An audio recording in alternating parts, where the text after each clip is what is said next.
कृष्णदास जी आगरा गए। मुझे बहुत प्रिय है ये कथा। तो जब आगरा गए तो आगरा में विचरण कर रहे थे कहीं दुकान पर, तभी उनको सुंदर स्वर सुनाई दिया। कृष्णदास जी आनंदित हो गए स्वर को सुन के। अब हमारी स्थिति क्या, स्वर सुनते ही हम खुद को सुनाने जाएंगे, थोड़ी देर वहां बैठेंगे, आहा कितना अच्छा लग रहा है, कानों को सुख मिल रहा है, खुद को सुख देते हैं। लेकिन वैष्णव ऐसे नहीं होते। कृष्णदास जी ने जैसे ही वो स्वर सुना, स्वर सुनते ही नेत्र बंद हो गए, और नेत्र बंद होते पहला भाव मन में प्रकट हुआ, ये स्वर तो मेरे श्री जी को सुनाई देना चाहिए, ये स्वर तो मेरे ठाकुर जी के सामने होना चाहिए, ये स्वर यहाँ कहाँ गाया जा रहा है, ये स्वर यहाँ के लिए नहीं है, ये तो मेरे ठाकुर जी के सन्मुख होना चाहिए। खोजने लगे, पूछने लगे, ये आवाज कहां से आ रही है, ये कौन गा रहा है।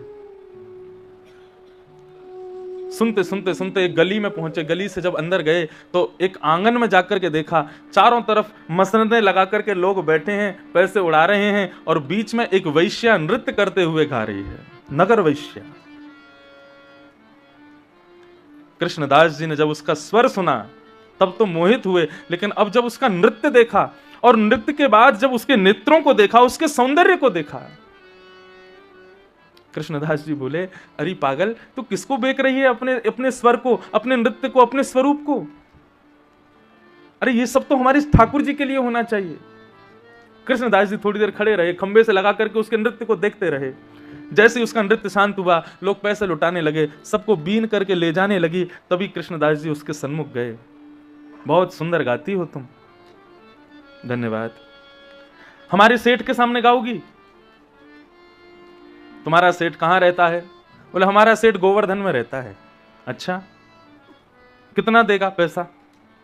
बोले तुम कितना चाहती हो? बोले वैसे तो मैं नाचने का, गाने का, नृत्य करने का, लोगों के सामने तो मैं 10 रुपया लेती हूं, बहुत होता 10 रुपया, लेकिन गोवर्धन जाना पड़ेगा तो 20 दे देना। कृष्णदास जी ने 100 रुपया दिया। बोले सुन, ये तू अभी रख, बाकी का तुझे मेरा सेठ देगा, चल। बोले 100 रुपया? बोले हाँ। बोले ये तो अभी तू रख ले चलने का, बाकी का वो तुझे देंगे, माला माल कर देंगे, लेकिन हाँ ऐसा गाना, ऐसा नृत्य करना, ऐसा श्रृंगार करके जाना, हमारा सेठ प्रसन्न हो जाए। वैश्या के मन में भाव आने लगा, कोई सांसारी व्यक्ति होगा, ऐसा सेठ होगा, उसके सामने नाचूंगी, गाऊंगी, अपने तिरछे नेत्रों से उसको अपना बना लूंगी, इतने धन की वर्षा करेगा, वो सारा धन लेकर के चली जाऊंगी, जीवन में फिर कहीं नहीं नाचूंगी। उसके मन में भाव आने लगा, चलिए जल्दी चलिए। कृष्णदास जी उसको बैलगाड़ी में बैठा करके आगरा से गोवर्धन ले आए। गोवर्धन में जैसे ही गोवर्धन पर्वत के ऊपर गए, और श्रीनाथ जी जब गोवर्धन में विराजते थे तो श्रीनाथ जी के मंदिर में राजभोग के कपाट लगे थे, ठाकुर जी अभी भोग पा रहे थे। कृष्णदास जी ने जाकर के आंगन में बीच में खड़ा कर दिया उस वैश्या को, और बोले अभी हमारे सेठ भोजन कर रहे हैं, जैसे भोजन हो जाएगा पर्दा खुलेगा, तो पर्दा खुलते ही तुम नाचने लग जाना, और ऐसा गाना कि वो रीझ जाए तुम पे। बार बार दर्पण में देखे खुद को, कभी आंखों के काजल को संभाले, कभी अपने गहनों को संभाले, कभी केशों को संभाले, कि आज मुझे ऐसा गाना है, ऐसा प्रस्तुत करना है स्वयं को कि वो रीझ जाए। कृष्णदास जी दूर खड़े हैं और प्रार्थना कर रहे हैं, नाथ आज कृपा करो इस पर। जैसे ही कपाट खुले हैं, और कपाट खुलते ही देखा एक उर्द बाहु, दूसरी भुजा कमर पर, नेत्र नीचे हैं, सुंदर मालाएं पहनी हैं, ऐसी रूप छवि प्रकट हो रही है सामने से महाराज। उस वैश्या ने जैसे ही नेत्र खोल करके देखा,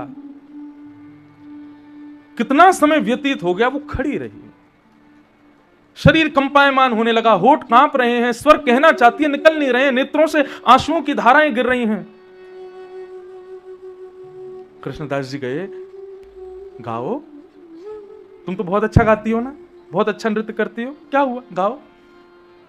बोले आपने मुझसे झूठ क्यों बोला, ये आप मुझे किसके सामने ले आए हो? मैंने ऐसा सुंदर स्वरूप, ऐसा सुंदर भाव, ऐसा सुंदर श्रृंगार मैंने कभी नहीं देखा। वास्तव में आज मेरा मन कहता है कि मैंने अपने स्वर को, अपने यौवन को, अपने सौंदर्य को, संसार को बेच दिया, अब मैं इनको नहीं दे सकती। ये उच्छिष्ट हो चुका है, झूठा हो चुका है सब कुछ जो भी मेरे पास है, मैं कैसे दूं इनको? मेरे मन का भाव है कृष्णदास जी, ये शरीर अब झूठा हो चुका है, मैं इससे इनकी सेवा नहीं कर सकती, लेकिन मेरी आत्मा पवित्र है, ऐसा कुछ सुना दीजिए मुझे कि मैं अभी इसी वक्त अब यहां से वापस नहीं जाना चाहती। इसी क्षण अपने इस देह का त्याग कर दूं और अपनी आत्मा, पवित्र आत्मा से जाकर के इस श्याम सुंदर को अपने हृदय से लगा लूं। अब मुझे नहीं जीना। तब उस वैश्या के भाव को, वैश्या के बगल में खड़े होकर के कृष्णदास जी गाते हैं ठाकुर जी के सन्मुख, मेरा सबसे प्रिय भाव है, मुझे बहुत प्रिय है, इसलिए मेरे साथ गाइएगा। और उस पूरे चित्रण को देखिएगा अपने दृष्टि से कि ठाकुर जी सामने खड़े हैं, वो वैश्या खड़ी है, रुदन कर रही है और कृष्णदास जी गा रहे हैं, मेरो मन गिरधर छवि पे अटक्यो, मेरो मन गिरधर छवि पे अटक्यो, मेरो मन गिरधर छवि पे अटक्यो, मेरो मन गिरधर छवि पे अटक्यो, ओ मेरो मन गिरधर छवि पे अटक्यो, मेरो मन गिरधर छवि पे अटक्यो, ओ ललित त्रिभंगी चाल पे चल के, ललित त्रिभंगी चाल पे चल के, ललित त्रिभंगी चाल पे चल के, ललित त्रिभंगी गाइए चाल पे चल के, चिबुक चारु गढ़ी ठट क्यों, चिबुक चारु गढ़ी ठट क्यों, चिबुक चारु गढ़ी ठट क्यों,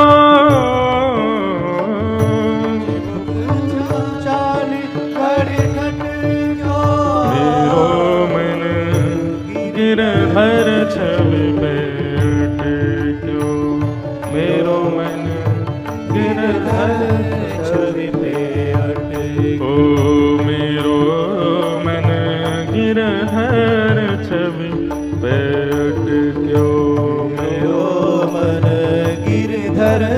श्री गिरधर लाल की जय।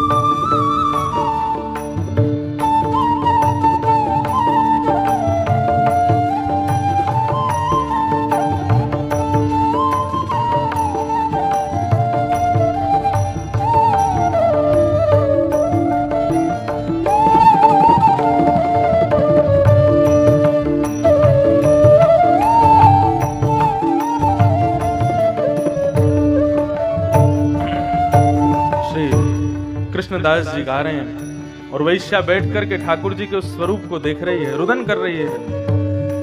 सजल श्याम घन वरण लीन है, सजल श्याम घन वरण लीन है, सजल श्याम घन वरण लीन है, सजल श्याम घन वरण लीन है, फिर चित अनंत न भट क्यों,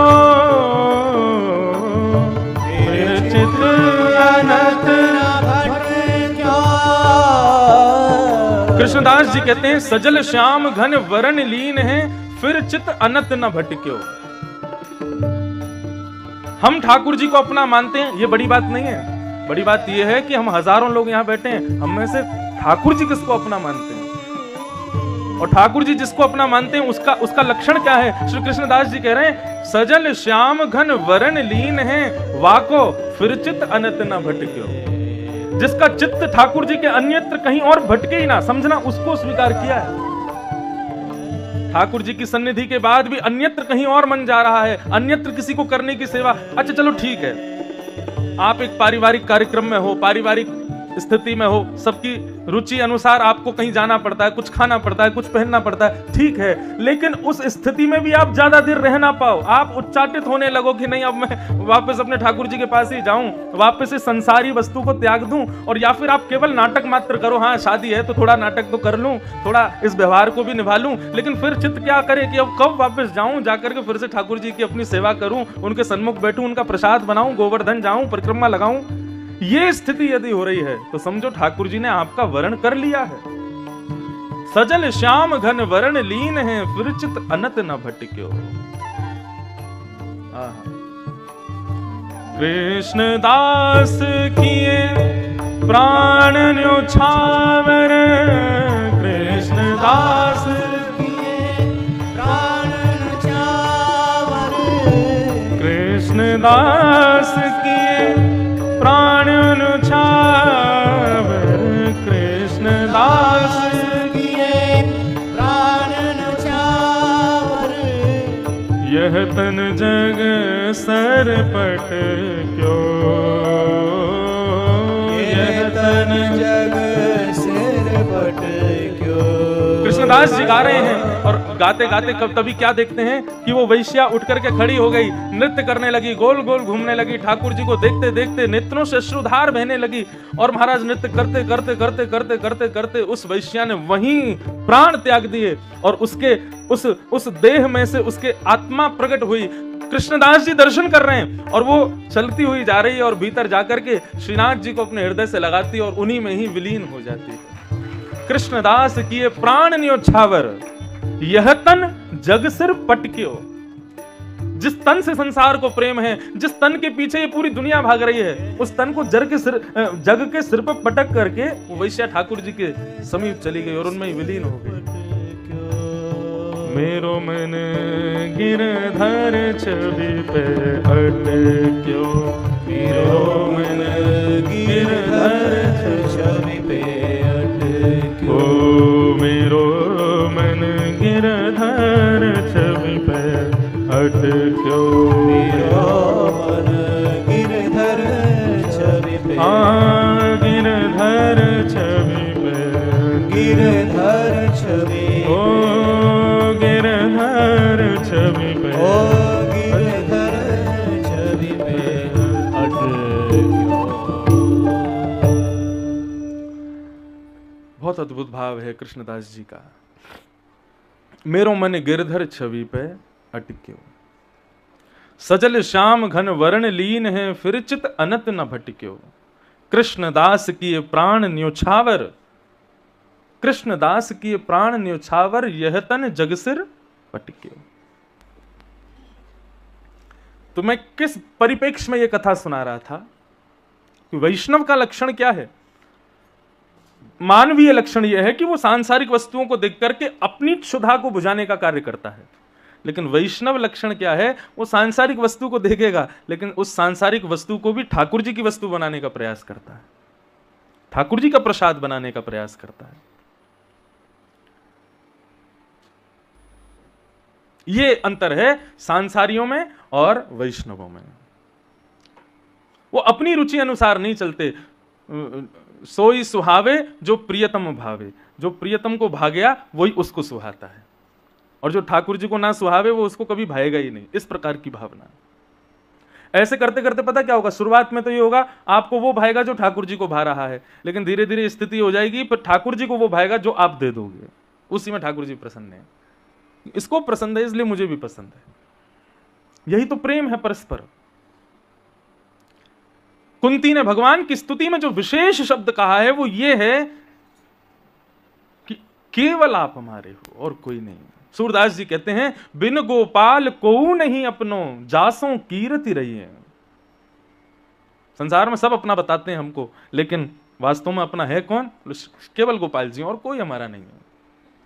बिन गोपाल को नहीं अपनो, जासों कीरत रही है। तो इस प्रकार कुंती ने भगवान की स्तुति गाई, और कुंती की स्तुति की बात हमेशा याद रखना, त्वयैव नाथेन, केवल आप हमारे हो। हम तुम्हारे थे प्रभु जी, हम तुम्हारे हैं, हम तुम्हारे ही रहेंगे ओ मेरे भगवान। तुम हमारे थे प्रभु जी, तुम हमारे हो, तुम हमारे ही रहोगे ओ मेरे भगवान। लेकिन ये गाते गाते हमको सांसारिक स्मृति भी तो रहती है। लेकिन कुंती कहती है मेरा कोई नहीं है, केवल आप हो और कोई नहीं। कुंती की इस स्तुति को सुनकर के ठाकुर जी प्रसन्न हुए। कुंती को हृदय से लगा करके भगवान बोले, हुआ तुम जब जब मुझे बुलाओगी तब तब मैं दौड़ा चला आऊंगा, किसी को नहीं दिखूंगा, केवल तुमको दिखूंगा। तुम एकांत में कक्ष में भी कहोगे ना कन्हैया, तो भी देखना मैं वहीं प्रकट हो जाऊंगा। ये वरदान केवल तुमको देता हूं। ऐसा वरदान भगवान ने किसी को नहीं दिया, जब चाहो मुझे बुला लो। कुंती को दिया। और जाते जाते भगवान कह के गए, जिस दिन अपनी लीला पूरी करके जाऊंगा ना कुंती, उस दिन सबसे पहले